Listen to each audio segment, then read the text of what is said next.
All right, what is up? Welcome, ladies and gentlemen, to Talking Smack with Tana, May 1st, the first episode, baby.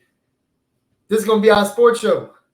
Me and a man who is filled with stats, is filled with sports news, coming in at 6'3" and heavy as hell, filled with all those news and stats for you. My boy, Christopher Fermin. Yo! Got the intro music for you, dog. I got it for Hell you. yeah, bro. Let's go, man. How you feeling today, man? How you feeling? How you feeling? Hey, feeling amazing. Glad to be part of the first episode, bro. The first episode. This is ground. We opening a building right here, bro. We Hey, groundbreaking right here, bro. Look at you. feels like it, baby. I feel the weight all Hey, right here. It's hell it's yeah, me too, bro. it's I'm heavy. nice. It's heavy. Hey. My back hurts. I'm stressed out, man, but I'm excited, bro. Thank you for joining me. I know you filled with stats and news. Hell yeah. You come prepared every single time. So let's dive into it, shall we? Hell yeah. Let's get All right. into it. First thing we got is there's been a lot of chatter, dude. A lot of Twitter fingers, right? Okay. Between boxers and MMA fighters. I've been seeing that. Way too much. So there's been a lot more talk than there is action, and we're about to get into why that is. Right? Okay. Tyson Fury and Francis Ngannou, right? Been respectful. They both want this fight. I think we all want this fight. You want this fight? I want this fight. I want Make this it fight. happen. I think all the fans want it. Okay. They want it. Here's my issue. I don't see it happening. Okay. You got Ngannou, who's under contract with the UFC till January. Okay. Right. Tyson Fury just said he's kind of retiring from the competitive boxing scene. I've seen that. The man has nothing left to prove. Ngannou still has a lot to prove. A lot. So you just got your first belt. You know? Exactly, and defended it. You know what I mean? I think twice now. Yeah. Regardless, he's under contract to the UFC. The UFC will not allow their champ, whether it's exhibition or not, to go do a boxing match. You know why? And this is my opinion. If he loses, the UFC loses a lot of credibility and respect on their end.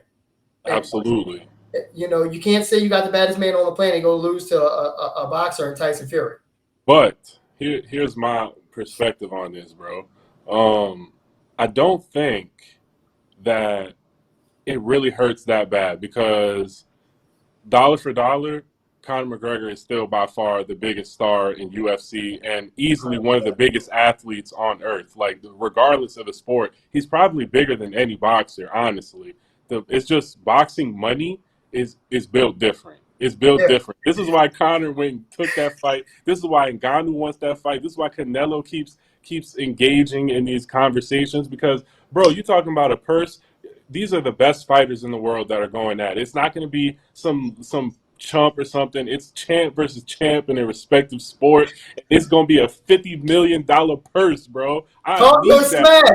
Come on, bro. Like it's going to be a big ass purse, big ass amount of money. That's just what the fight is paying. Not even considering sponsors and all. This is how Floyd goes in there, and defends for 12 rounds and comes out $300 million richer. Like it's a business, saying, bro. Like it's a business, hard because, bro. Like what is the most you could probably make? I don't care the biggest UFC fight. I'm talking about something that they like. This is probably the biggest card they ever had, the biggest headline event. Just like Khabib versus Conor. And any boxing, Tyson Fury and Ngannou, I think, can blow that out of the water. I'm pretty sure Tyson Fury, Deontay Wilder did more numbers, and those aren't even, because boxer versus boxer, the numbers generally are going to be still way more than UFC, but lower than, a headline boxing fight or UFC versus MMA, UFC versus boxer. You know what I'm saying? Like those, bro, McGregor versus Mayweather. Listen, bro. I don't want to get too into the rabbit hole here, but I don't know if the fight was rigged or not rigged, but there was too much money to say no. I don't care, bro. If Floyd was like, talk all your shit, I'm going to pay you to talk shit about me before the fight, but you got to lose the fight, but you're going to make $100 million, bro. Like, I mean, listen, bro. The only person that's saying no to that is Bad Baby because she making more than athletes here. So you feel me? Like, eh, Hell no. All hey, right, bro. so the Ngannou versus Fury fight, we all want to see it. Do I think it'll happen soon? No. I think Ngannou wants it while he's still under contract with UFC, and the UFC's like, no way in hell. And I think So I'm gonna be real, Ngannou would lose because you're talking I about one of the best boxers, right, and you're gonna go box him. I don't, bro. hey, I think across the board, doesn't matter who's fighting who. If a boxer fights an MMA fighter in a boxing ring, the boxer, I'm putting my money on him every time. If he goes fights in the MMA ring, I'm putting my money on the MMA fighter. He's getting destroyed. The boxer is getting punished. You can't just punch me all fight, bro. Like right. I'm finna take your legs from underneath you. But they're talking about special stipulations for this fight, right? And Okay. they're talking about small gloves, MMA gloves, but no kicks. So they're talking about maybe elbows and knees. Oh my I don't gosh. know. That's interesting. That gives the guy a bit of advantage. So it's like, Hey, hey, now let's jump to Usman versus Canelo real fast. We ain't got to sit on this one too long. I don't think it's happening. I don't think it'll ever happen. Canelo doesn't see a reason to make it happen, and obviously Usman's looking for payday, payday. They all want payday, as Canelo said. But I just hey. don't see that fight happening.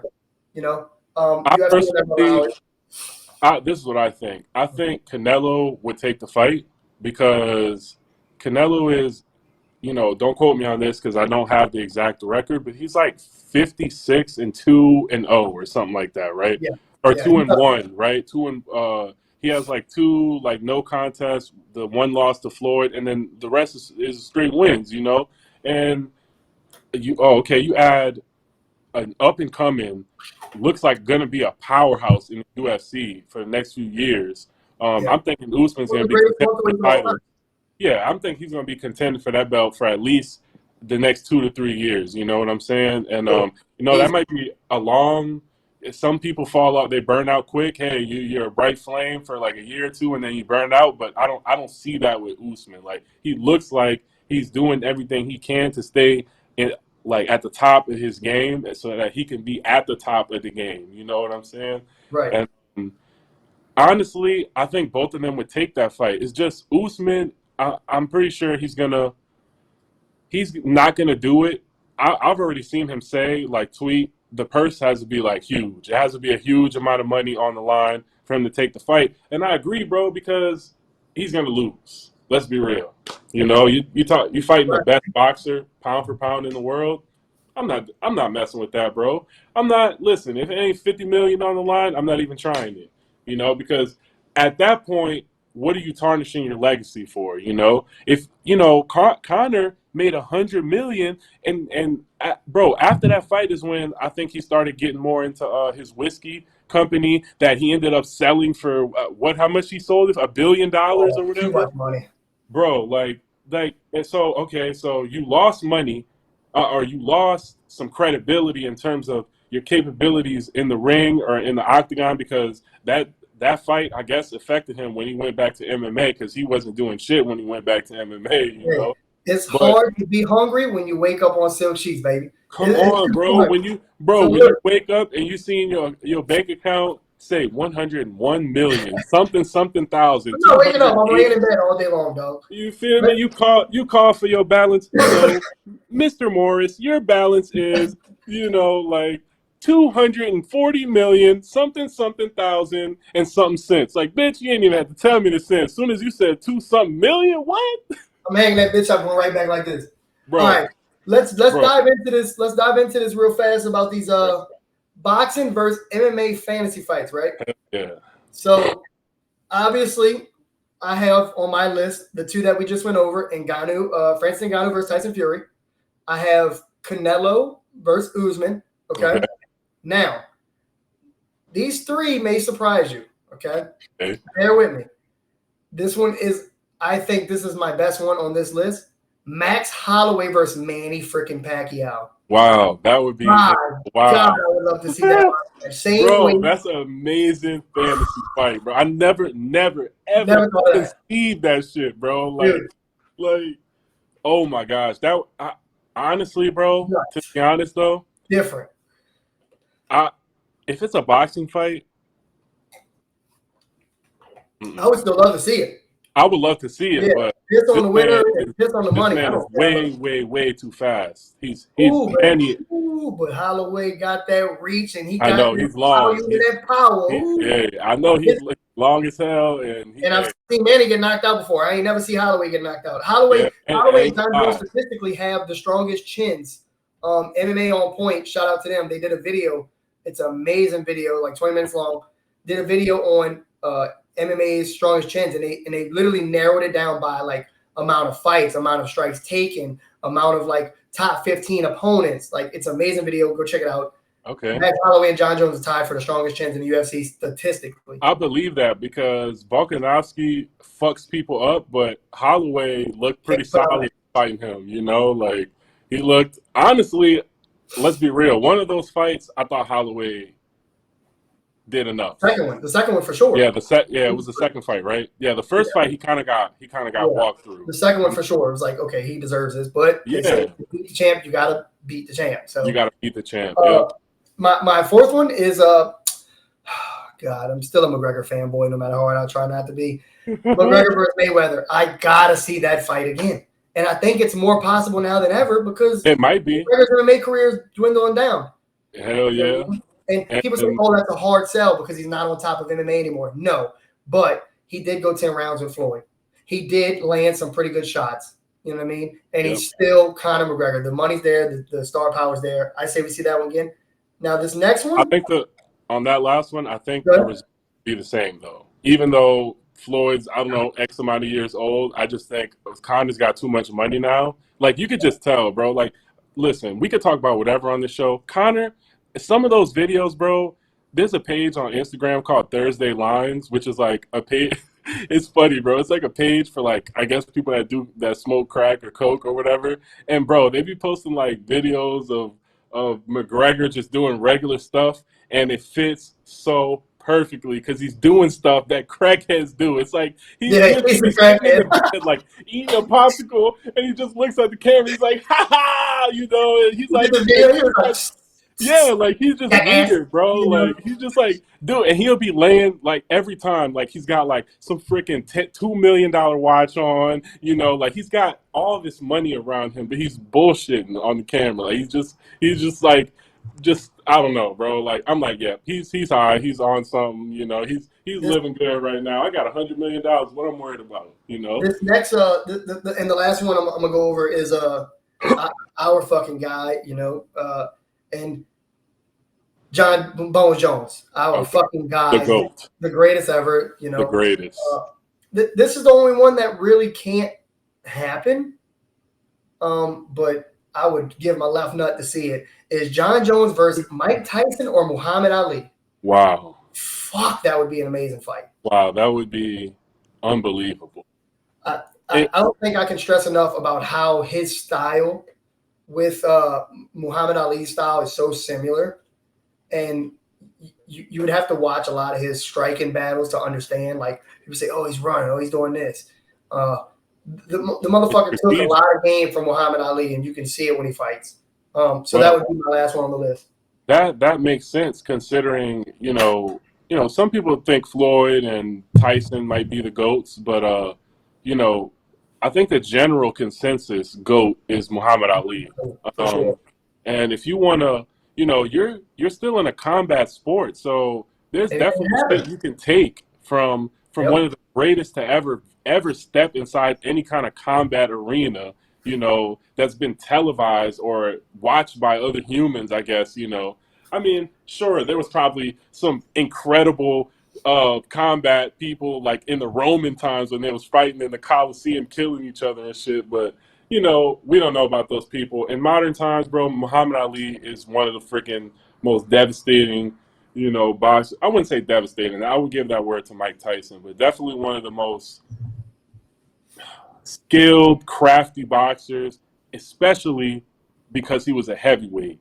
You know, he moved way smaller than he was, you know. Like he was big, and that's what got a lot of those fighters, you know. Like Bro, I can't wait for you to put that Leon Spinks fight up, because that was one of them right there, I can't believe they used to have fights in the Superdome, bro. Crazy. Huge, Never again. huge boxing fights, bro. But Hey, that was like when the Superdome first opened in the 70s, like they had every event there, the Super Bowl, the Final Four, just everything. Oh yeah, let's go to the Superdome. since So, we're talking about Superdome, right? okay. You know what this, and I'm gonna tell you why I brought up Superdome and where I'm going with this. Don't worry. You see this cup? You know what that is? What's that? You don't know what TV show this is? Naruto? No, God dog it. That country shit I just said. You don't know what TV show this is, man? I don't. Dragon Ball Z. Okay. I Okay. want to talk to you about a dude who I think is a real life Dragon Ball Z character. Okay. He's Okay. from the area of the Superdome, okay? Okay. The Superdome. I'm talking about the man Tana Lee, dog. Okay. The All right. featherweight champ with one championship, okay? You like All how I right. segued Yes, into that? sir. I The like local that. king. You Hey, feel me? we firing, baby. We firing. Look, Okay. one championship came out with a list, right? Top 5 most exciting fighters from the United States, okay? Okay. Number 1 was your boy Tana Lee. Wow. For Much real? deserved. Much Yeah. deserved, dude. Look at him, bro. Like, He's knocked out every dude he has fought in one championship. dude, he's literally been champion. I've been in Texas for a year now. Like today makes a year and a day, right? Okay. Congrats, by the way, getting the hell out of Louisiana. Yeah, Congrats. and it took me a year, but I finally am getting myself, Right, always believe you could do it when you're struggling, letting right, everybody right. know that. But yeah, bro, he's literally been champion since way before I moved out here. Yeah. Like he's been holding the belt for over a year. Since COVID, I don't know exactly what month and It was damn, during COVID, right? yeah, it 2020. definitely during COVID, 100%. I was Yeah. when he fought Martin to win for the belt. I was in the garage, right? I So, think I was with you, or I was talking to you, or it I think was watched. freezing cold outside. I'm in the Yeah, garage at like 6 in the morning, screaming, hollering, waking up the yeah. neighbors. It was crazy. Hit that last knockout he just did over one of the best grapplers in the country, Gary Tonin. Okay. I, you know, ridiculous, nasty, stupid, crazy, retarded. So basically, he's just in his bag right now. In his bag, so he deserves that number 1 spot. And number 2, we have Angela Lee. Wow. Okay. He's So from New Orleans too, right? no, this is a lady from Hawaii, young, Okay.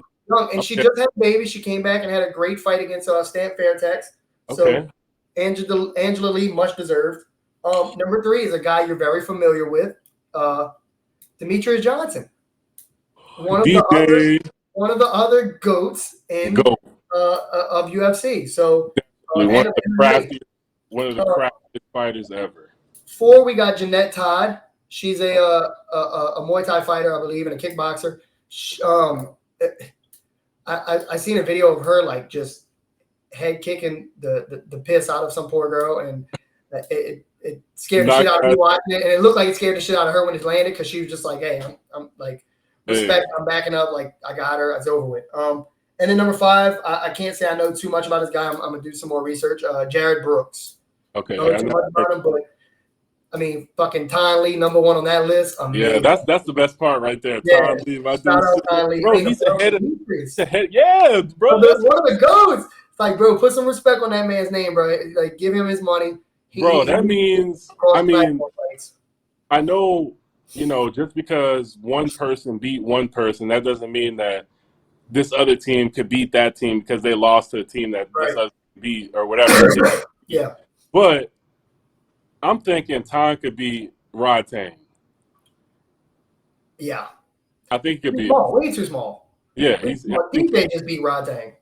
Well, that's what I'm saying because DJ beat Rod Tang. You feel me? Like, I would love to see. So Tana has been asking for those cross promotional fights with Bellator's champ, Patricio Pitbull, I believe. He's been asking for Volkanovski. He wants to move up to 155 and one championship. Okay. If that, we'll do another segment on that another day. Is the fantasy cross promotion fights that we want to see? But I think Tana has very great chances to go cross promotion and beat these guys. Absolutely. I think the UFC missed their chance, on the Contender Series, and it shows because this dude is knocking people out left and right, and number one most exciting fighter out of the United States from one championship. Yeah. Next, jumping into some NBA, some of them hoops, dog. Some of them hoops. That's what they used to call me when I was a kid. They used to call my dad used to call me, "Hey, hoop." That's what he told you. Hey, who? They used to call me hoop. Hey, who? Hey, hoop. Yeah. So, what you think about the Bucks versus Celtics and the Grizzlies versus Warriors today? Okay, so I thought the Grizzlies and Warriors game was interesting because I could tell that Golden State is too small. Like if Memphis uses their size, they could give them issues. But Golden State is not just any team. Like I don't like Draymond got ejected today, and before he got ejected, like I don't see how the Grizzlies were going to win because Golden State's playing super good defense. I mean, now, the Grizzlies could have won today because John Morant did get his shot off, his layup off, and it just didn't go down, and it just be like that sometimes. But I think, honestly, first of all, Clay had a bad game. He's not going to have a bad game every game. Right. And when he has those good games, he has those fucking good games. He has those games, hey, game 6 Clay, don't let it get to game 6. Ooh. Top 50 on your head, Headband Clay, ooh. Hey, bro, I'm just saying, but I think somebody else, like if Milwaukee, if Golden State gets past Memphis and I'm assuming Phoenix are going to beat Dallas, if Golden State get to the finals and they got to play Milwaukee, I don't think they can beat Milwaukee because they just got too much size. The damn size. Transitioning here into this Boston-Milwaukee game, the whole reason Boston was dominating Brooklyn is because they're just too big. They're just too. There's too many big players. Brooklyn has no physical. They're a finesse team. They're just about, bro. Can KD and Kyrie go get us 30, 35 plus each? If they don't get it, then they're soft. They're soft like tissue paper, wet tissue. You feel me? Like you getting tore. You getting tore through. You 4-0, bro. You didn't even get gentlemen's. You couldn't even get one, bro. Hey, like talking smack, dog. Come on, bro. Like they got walked out, bro. And they got a big game from Kyrie game 1. What did he drop? 43 or something like that, 34, and they still lost. You know what I'm saying? Right. Of course they lost because somebody was I don't know, looking like LeBron against the Mavericks in the finals in 2010, just freaking doing nothing. KD with, bro. Even the last game when he tried, quote unquote, to score, he had 37 points or something like that, but he took like 31 shots. You know what I'm saying? Any other time I see KD, if he has 31 shots, I promise you he has damn near 50 or over 50 points. He was way more efficient. He just could not shoot. Why? Because there's no we don't have to worry about nothing. We just got to man y'all up. And I don't think Boston. As that ball touches the floor, they were on KD's ass. On his ass. On Kyrie's ass. This is the problem I think they're going to – because KD's stats, he was 38.6 field goal percentage in 4 games. He was 33% from 3. That ain't going to cut it. That's not in the playoffs. The only thing is I don't think that the Celtics can play Giannis the same way they could do KD is because when that ball touches the floor from Giannis, he's taking your little ass to that rack. He's taking you there. KD was kind of like trying to play the mid-range shoot, 3-point shoot. He was trying to force him. He was jacking shit up is basically what he was doing. You're not doing that against Giannis. Giannis will back your little ass down there. He will 1-2, bang, bang, hit you up, go to that rim and draw contact. I heard KD on a pod. I don't know if it was a podcast or like a post-game press conference. He was saying that, they're kind of throwing me off my game. Like I'm being hesitant. I don't know if I should pass the ball or if I should shoot right here. I think, first of all, had him flustered. He was going all over the place, and it didn't help that Mr. Kyrie wanted to be selfish and miss half the season. Listen, bro, you could believe in what you want to believe, but I do know team comes with sacrifice, bro. And if you want to be a part of the team, You have to sacrifice, and you can't tell people to be there for you, to want to be there for you if they already made that sacrifice. I want this. I want to be here. I want to win a championship. I'm doing what it needs. All you got to do is get the shot, bro.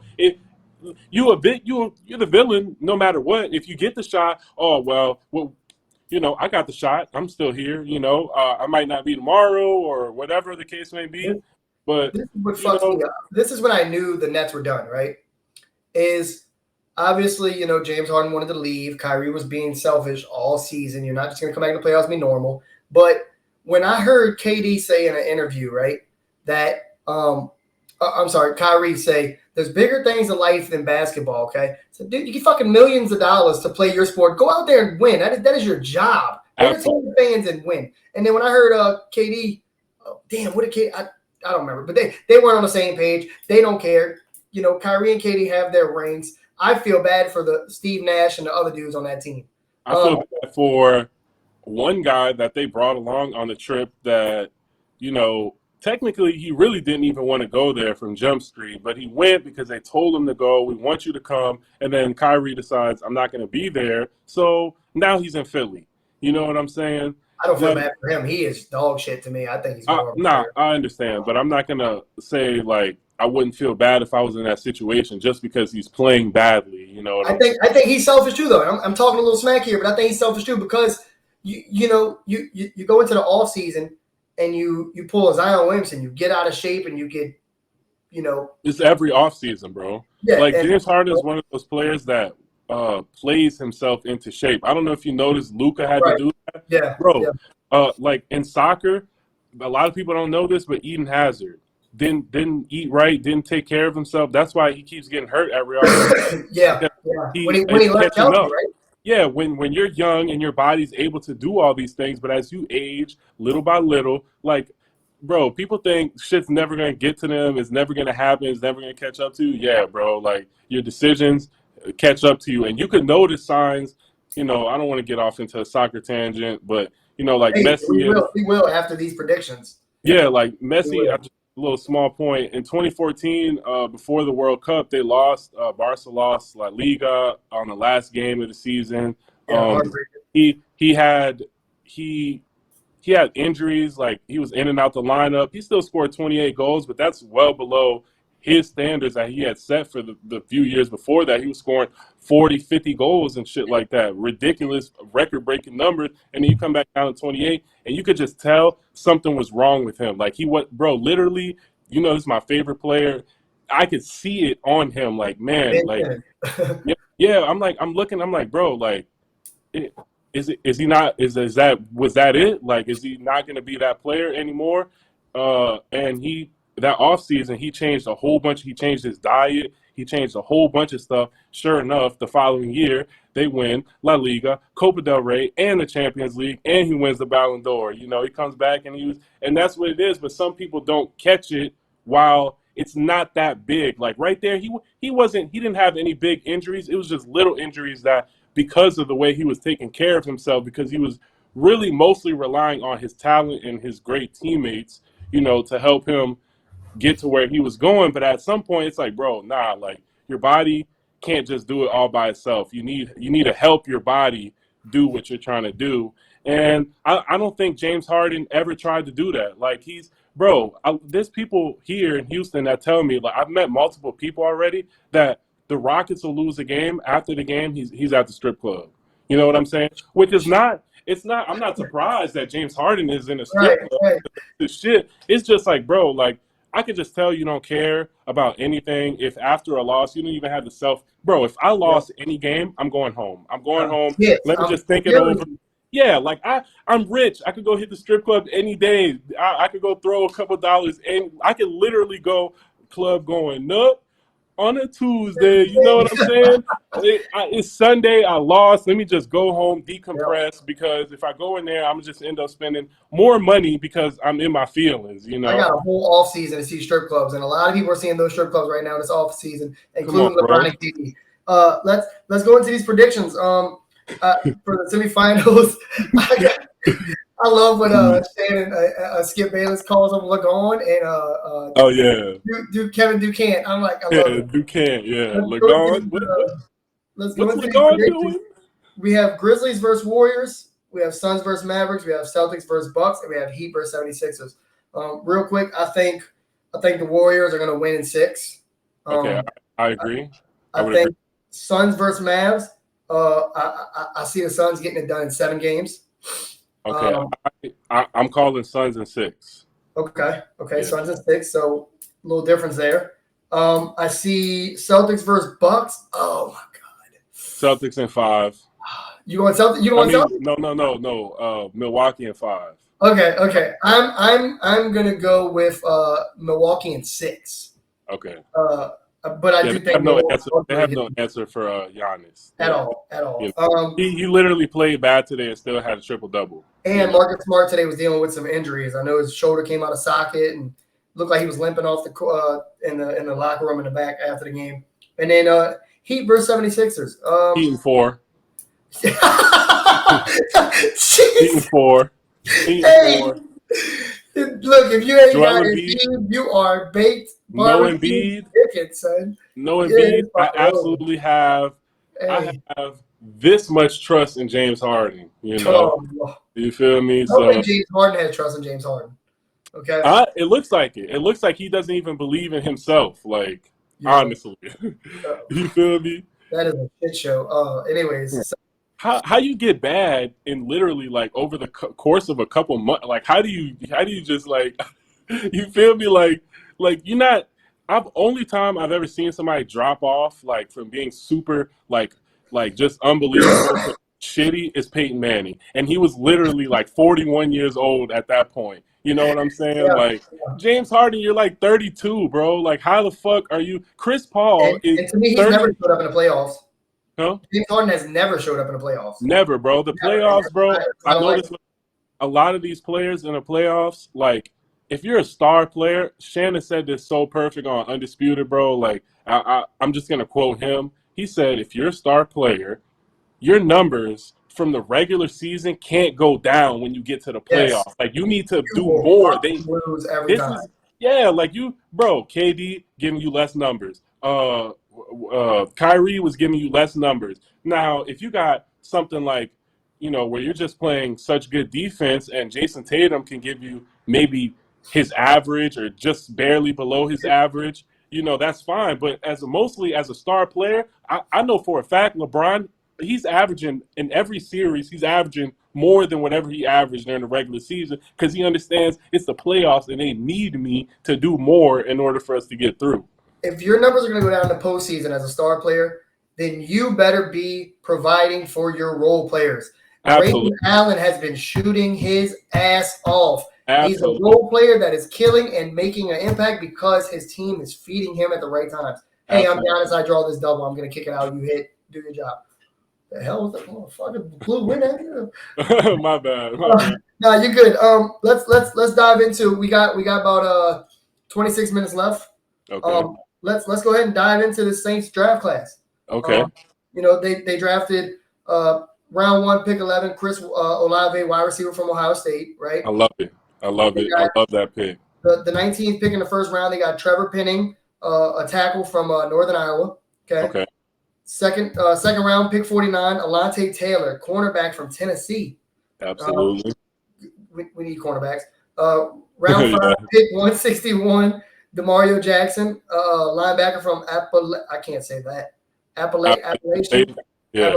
Okay, thank you. Yeah. Ooh, boy, that hurt. He's solid. I like him. Yeah, and then a round 6 pick, 194, Jordan Jackson, defensive tackle from the Air Force. I like him too. I like him. Now, I'm gonna go ahead and I know I said earlier that I rated the draft a B-. I rated the draft class a B-, which pretty good. I think Chris Olave was a good decision. We need some help. We need a cornerback. As we discussed earlier, we need a safety. Absolutely. We got rid of Marcus Williams to the Ravens. We need a safety. Malcolm Jenkins hired. I know I said rate this draft class, but I'm saying let's rate this whole damn offseason because Tyrann Mathieu is being rumored again to come here, right? If it's being rumored twice, it might be freaking true. I And, think that is a hell of a pickup. And then we got Smoke Monday. Hey, bro, talking listen, shit in the heart of our rival city. You I heard? need that guy on Talking Smack with Tana because he Oh is yeah, talking that smack already. absolutely, I absolutely. love that he filmed a video the day he got signed to the Saints, right? Undrafted free agent, got signed to the Saints. He films the, what is it called now? The Mercedes-Benz Stadium, Yeah, cocksucking, okay. dick sucking, dick Yeah, riding our stadium name. Fucking crazy. right. So he films the stadium Okay. and says, y'all gonna have to see me twice a year though. Like But that energy. Dude, I am a fan already. I want a Smoke Monday jersey and I will wear it on Sundays. absolutely, bro. Like, Yep. listen, bro. When you get a player, when you draft somebody, like, I don't think there's anybody in the Who Dat Nation that's not gonna like this guy when you come out and the first thing that you associate with your new team is talking shit about the rival, the arch rival that we despise, you know? Like, bro, like you're a New Orleans Saint, bro. Like, and I love it because he knows. I think I've been seeing kind of like listening to some other players talk about when they play against the Saints, and all of them say it's a lot of fun because we talk shit. We talk, we got, and one of the main ones, bro, is fucking C.J. Gardner Was Johnson, Smoke bro. Monday on defense? I'm sorry for being so Yeah, ignorant. Okay. I think Can he's you a. imagine walking on that field and you're already having a rough ass game and you run into Smoke Monday and Chauncey Gardner C.J. Johnson, Gardner Johnson, yo, get them the fuck out of here. They're done. It's bro, over because you're not dealing with the shit talking if you're having a bad game. bro. Good luck, Tom C.J. Brady. They're not throw a pick. CJ is a professional shit talker, get in your head type of person because Tom Brady is probably the coldest, most calculating person in NFL history. And every time he plays us, CJ's getting in his head. He's fucking cursing out our coaches, doing all types of shit that he really could get in trouble for if he wasn't Tom Brady. You know what I'm saying? Like you can't run to the sideline and just curse our coach out because our fucking players are tormenting your ass. You can't do nothing. You know what I'm saying? Like, but that's, bro.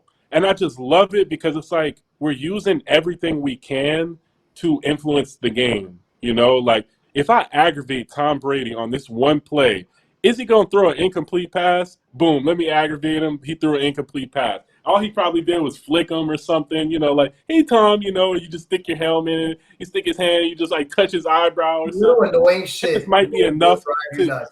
huh? Little annoying shit on the field will just drive you nuts when you're already throwing picks, you're having a bad game. Bro, and Tom against us, he doesn't have good games. Even in the game they won in the playoffs, he don't play good against us. That's why he's pissed off every time when they're, bro. Literally, I've never seen Tom Brady look like a normal quarterback. He's scared, like he's like this, bro. He's got the ball and he'll be like, oh, like he's just trying to get it out of his hand because he sees ghosts. He knows Cam Jordan then came off the edge and hit him 3 times already. You feel me? Because He he goes, he's doing that, bro. And what happens is the reason why he does that is because the Saints give him so many issues is because we can hold our coverage for long enough to make him have to look somewhere else than his first target. And by that point, we got pressure because we don't have to blitz you to get pressure. Like, you know what I'm saying? All we need to do is hold so you don't throw this ball in 2 or 3 seconds. so You know? what are you rating this draft class? And then we're gonna move on to one of your favorite subjects. Hell yeah, I'm excited for that. But I give the Saints a B plus. I like all the picks. I'm a little, I don't know exactly how I feel about, first of all, trading whatever we had to trade to get the picks from the Eagles in the beginning, and then It trading the looked weird picks to the to, league. It looked weird. yeah, and then trading those picks to Washington, or one of those picks to Yeah, Washington, so that we can move up to number 11. But I also think a bunch of other teams were looking at Olave, and they were definitely going to take him for because sure. a wide receiver already got taken. And it was him and the other guy that were the number two, the top two rated wide receivers. So, you know, I think it was a good choice. He's Ohio State, Mike Thomas, and he'll establish a Love quick Ohio State. connection. You know what I'm saying? Yeah, New Orleans, Ohio, New Orleans Saint Buckeyes. Like. Rookie B. But yeah, A minus. I'm happy with what we did, and I'm excited to see if we get Tyrann Mathieu. Hopefully, in the next podcast, we're talking about Tyrann Mathieu to New Orleans. 100% because I think it will happen by then. Hell Let's yeah. get into this Champions League. We got the scores and the teams listed below. What do you think about the first leg and the upcoming matches? What do you got for us? Okay, so the first leg, Man City hosted Real Madrid. It was an absolutely incredible game. I would easily put it as top 3 game this year. Like, it doesn't matter what league or whatever. That was one of the 3 best games this year. It was just Man City scored in the 4th minute. Kevin De Bruyne and Bangs went in, clean goal. In the 11th minute, Jesus puts us up 2-0. I'm thinking we're about to win 7-0 or some shit. Like, I'm thinking we're about to blow them out the water. Like, they don't have any chance.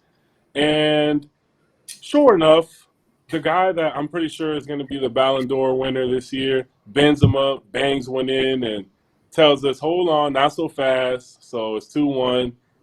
We go into halftime with a 2-1 lead, feeling solid, but feeling like we left a lot of opportunities on the field because we always do, because we don't have a striker. We have players that are creators of chances, and they can finish, but they're not made for finishing. You know what I'm saying? Midfielders aren't strikers. You know, they're midfielders or they're wingers. They're more creative. They can still give us 15 to 20 goals, which is solid, but, you know, we're going to have those moments where we're just missing chances. Mahrez had like 2 chances. He just got to slide it home, bro. Like Sterling had one, you know, just slide it home, bro. I know for a fact, you put Ronaldo or you put Mbappe or Erling Haaland or something like that up there, they're stabbing that ball home. It's like predatory instinct in the box, you know, like they're just like sharks, like smelling blood. Oh, the ball's loose, boom, I'm banging it into the net, you know, like.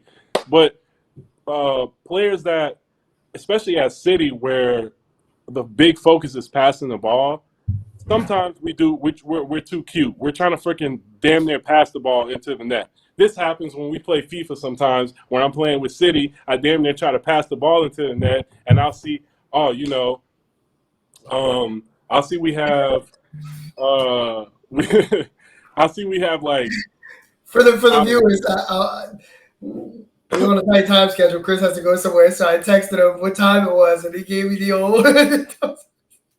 But Keep going, dog. Lost your train of thought. I'm so sorry. I'm so sorry. Basically, Man City have a lot of passing players that are really good, gifted at passing the ball. For sure. And speed like hell. Yeah, but sometimes that's what does us in, where we're just trying to be too cute. We're trying to pass too much or do this little extra thing. Just shoot it. Just let it go. A striker has the instinct for that. Like, he knows literally this tiny window might be the only chance I got. Like, bro, I seen Benzema score a goal, and it was like, bro, that was literally the only way he could have scored that goal, and he did, you know? Like, I seen in the same game, you know, proceeding on, we were up 2-1. We scored a little bit after halftime. Phil Foden put us back up 3-1. I was feeling good once again. And Vinicius Jr. goes on a freaking long run down the sideline, dribbles past a few players and slots it home, brings us back to 3-2. And I'm like, all right, you know what? I've always said, bro, like, F Madrid ain't shit, all this.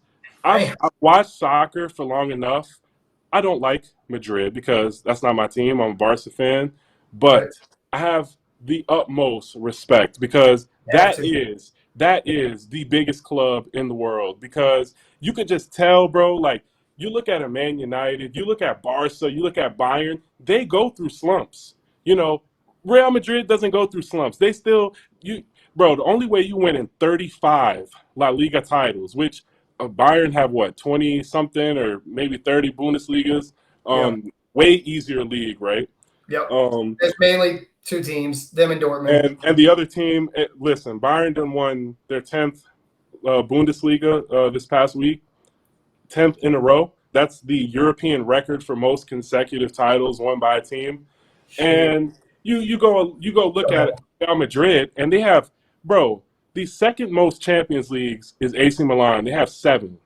Madrid have 13, bro. Nobody's touching them. This is their, bro. The only reason they're not better than City. When you watch the game, go look at the highlights. You can't tell me that we're not better. We're tearing them apart. It's just, 4-3 is pretty scary now going to Madrid it and is. only That's got one scary. goal Yeah, out I'm the gate. scared. I'm Yeah, scared. little, But I especially in also think Bernabeu, you know. I I do think I'm only scared because Benzema, because he's Yeah, having a Ballon d'Or season, and when I see a player having a Ballon d'Or season, even though we're better than them, I know we're better. I can see we just won the game, obviously, so that has to mean something in terms of who's the better team. We created way more chances, had the ball more, but uh, a player like Benzema or like a Ronaldo and Messi when they're at the top, they're game changers, bro. They will.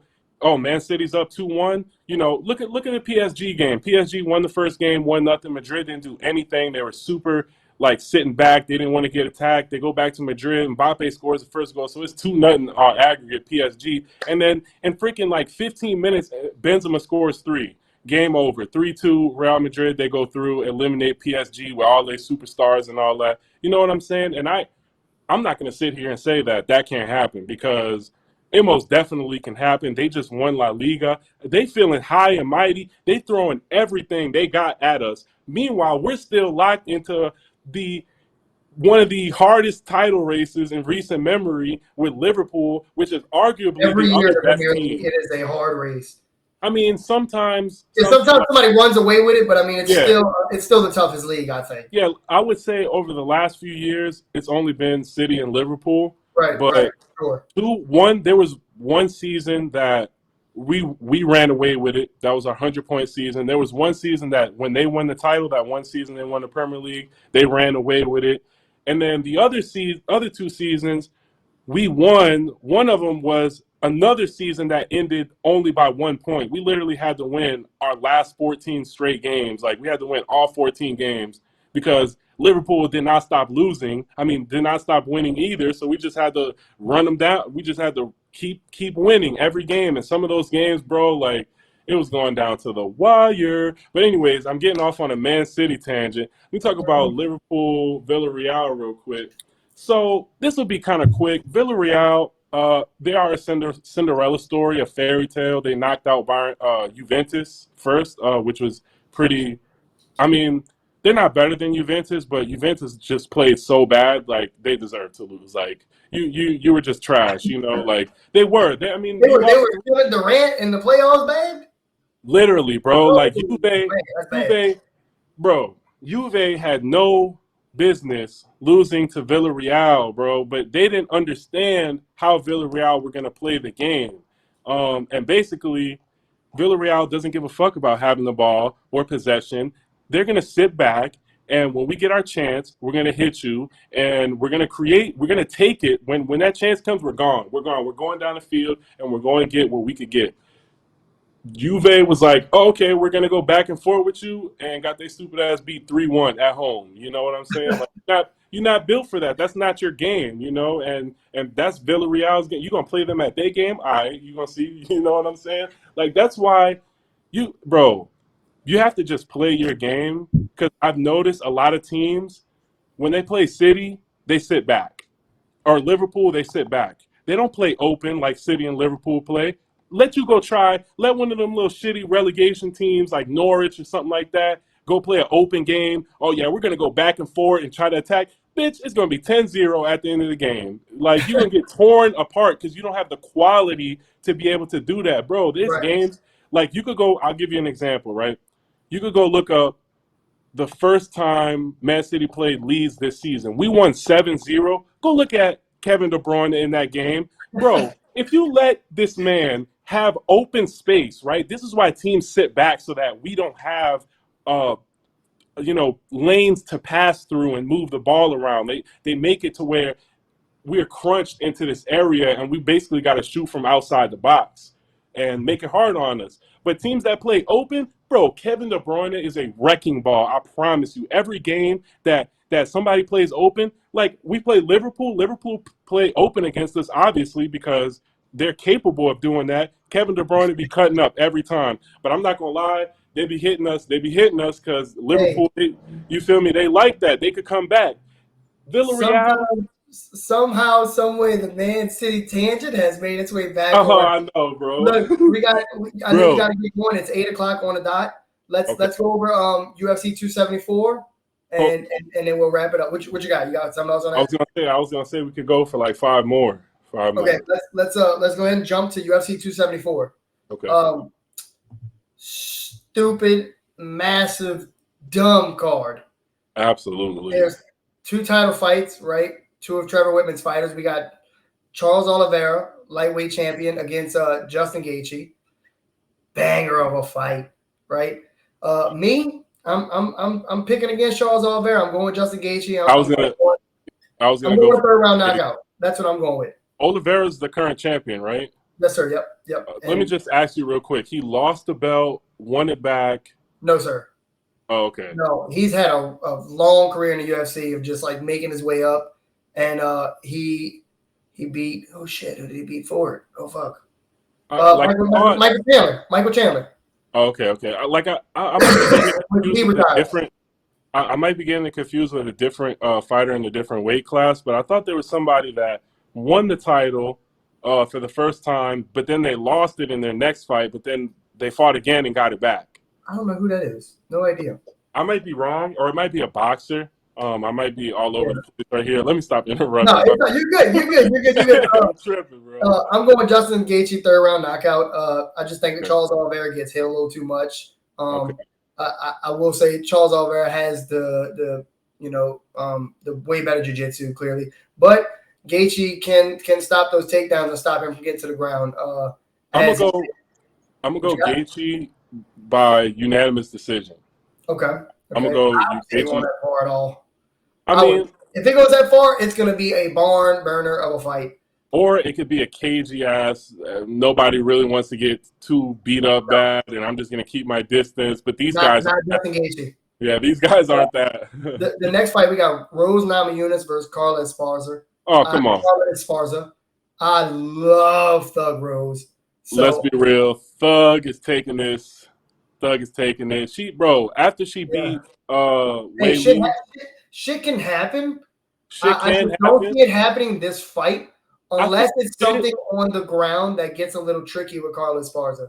I think with women fighters, I don't know if it's that I'm a little bit unexperienced or whatever the case may be, but I think women fights are a little bit more unpredictable than men fights. Men, I feel like it's like the physicality part. If you have more of it, bro, like it's gonna be obvious, I don't think you mean unpredictable, but I mean I just mean like anything can happen in a men's fight. But what people fail to realize, women are the same way. When Ronda Rousey got clipped by Holly Holm, people thought it was impossible, and it was happening right in front of people's faces. So Carla Esparza, to me, she can win this fight. The only way I see it happen is on the ground, but I'm going Rose Namajunas by decision. Okay. I'm going to go Rose by TKO. Okay. What round? This is a title fight? Yes, sir. Yep. I'm going to go. It is title fight, 115 strawweight.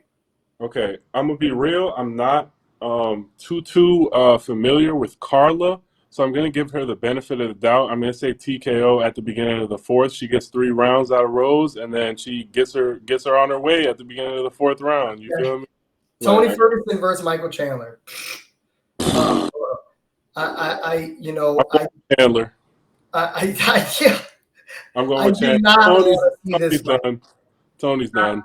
I want to see this fight from a fan standpoint. Like, hey, this is going to be wild from the jump, as was Michael Chandler versus Tony Ferguson, because both of these guys have their reputation of when that bell goes ding, ding, ding, they're fucking ding, ding, ding.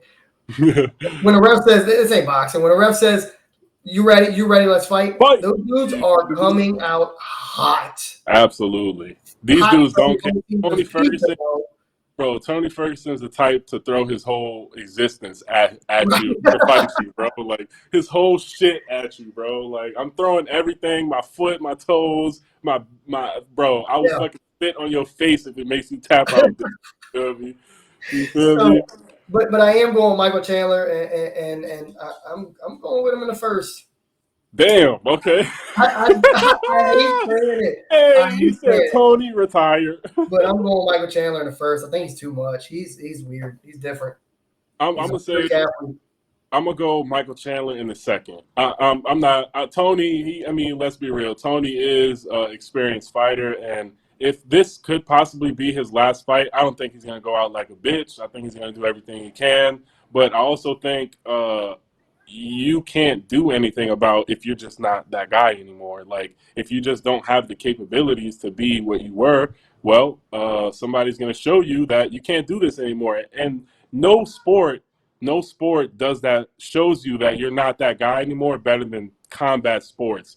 You could get 100%. away with it in the NBA or NFL or all this because you have teammates that can mask this. But if you're not that guy in boxing, I promise you, or NBA or MMA, I promise you, the first fight that you go fight where you're not that guy, you're getting crushed. You're getting fucking obliterated by a guy that is at that place right now. You know? Yeah, these other fights, I'm not really gonna give predictions on except for one. Okay. It's just fights that I'm hella excited for. We got Shogun Hua, a legend, versus Oven Saint Pro in the 205 light heavyweight division. Um, Okay. then we got freaking Donald Cerrone still fighting, and he's going to Cowboy. lose on. Listen, before anybody gives me shit, I know Cerrone's last name and the thing, the thing below is spelled wrong. I, it only lets me put in a certain amount of characters. Okay, Okay. so I had to take the E off of Cerrone, and I had to take the T off of Dumont's last name, Okay. Norma Dumont. I had to take the letters off. Ran out of characters, Fuck but it. Fuck before you. Gotta anybody get gives me shit, I'm sacrificed gonna give for this shit. myself shit. Okay, but Hell we got yeah. Donald Cerrone versus Joe Lozon. I think that's gonna be a banger. I, I don't know why I want Cerrone to retire. I want him to win this fight and go out on a high note. You Okay. know, I wear want your him to cowboy come back. hat. He's been getting his ass kicked, and I don't want to see him keep getting his ass Me kicked because I either. know Me either. fights he goes all out, and he, I think some of those guys when they start losing like a lot and badly, like you're low key putting your health at risk because you're not I capable of defending yourself the same way as you were. Like, I mean, there's that case we talked about this a few months ago. That one guy that ended up dying because he got punched like by some guy in a boxing ring. I think it might have been kickboxing, but yeah, like he just nothing. lost like Your health five. ain't nothing to play with, especially later in your career. Yeah, like Not he everything lost is five good at fights all. in You're a not going row. for a And belt. bro, if you got 5 L's in a row, God's telling you go do something else. You know what I'm saying? You could try one more time, but you might not have one more time. You know, you're getting hit in the head. You Yeah. know what I'm saying? Or either get the hell out of there before it's too late, or change your game plan before it's too late. Be Yeah, that. like I get you want to be entertaining for the fans, but be that smarter fighter. Take it to the ground. Be that smarter fighter instead of that entertaining brawler fighter. there Fighter.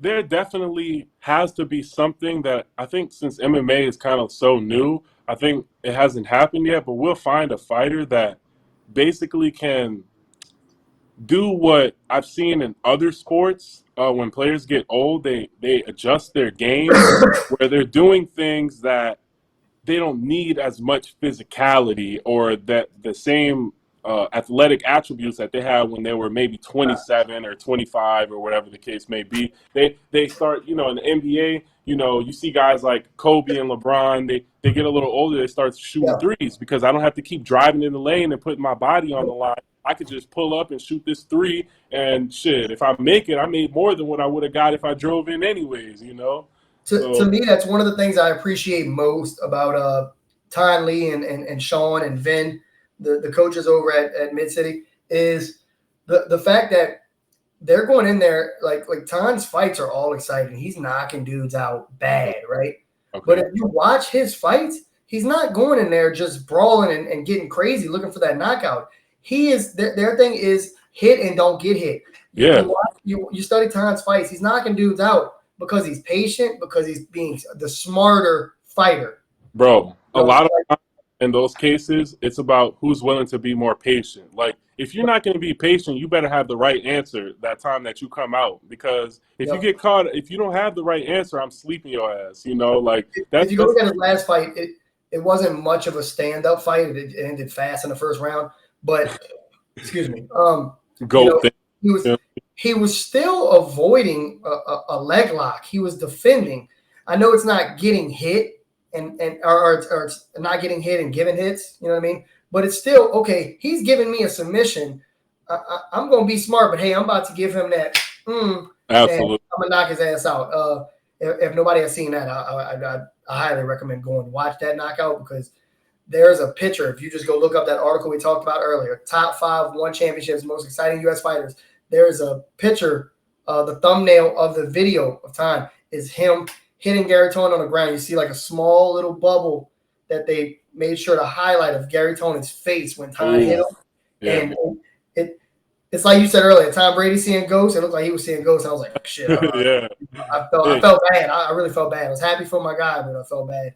bro. And then since we're talking about Mid City, I'm gonna jump into this last fight, and we're gonna wrap this up. Okay. Is one of New Orleans' own, one of Mid City's own, Macy Chasson is fighting on UFC 274. That is huge. That is a big card. There will be a lot of eyes on her, and I think she gets it done for sure. You think I'm excited for her to be on such a big card. she beats Norma? Oh, 100%. 100%. You know I about see Norma? Like, is she a good not fighter? not too much, not too Okay. much, but I do know about Macy. I know about I know Macy about too. Macy, so I know I, about Macy. I might be a little bandwagon, a little biased. Come on, we But gotta support the city. oh, You know, for we gotta support. sure. You Because if feel we me? don't, who will? For Come on, sure. come on. It's literally, bro. You know, That, listen. National media don't give a damn about New Orleans. All yep. they care about is L.A., New York, Miami, all the big cities. Oh, okay. Well, we making sure that we put New Orleans on the map. You feel me? I'm gonna cut And a promo right here, right? okay. Uh, Similar to how Nate Diaz did when he called out Conor McGregor is Mayor Cantrell, get your shit together. Hell You know yeah. what I mean? Hell yeah. You're loving the football, you're loving the basketball, right? Put some MMA in this city. Come on. Get the And arena the to news host some outlets MMA too. The news fights. outlets, do your damn homework, do your job. There is more than just football and basketball in this damn city. Dude, this There's soccer that's developing. There's come MMA that's on fire. Hey, bro. let's get our shit together. You fucking show a lot of props to New Orleans. They got a rugby team and they're doing really well. And They are. and We hey, have a that's amazing. USFL team.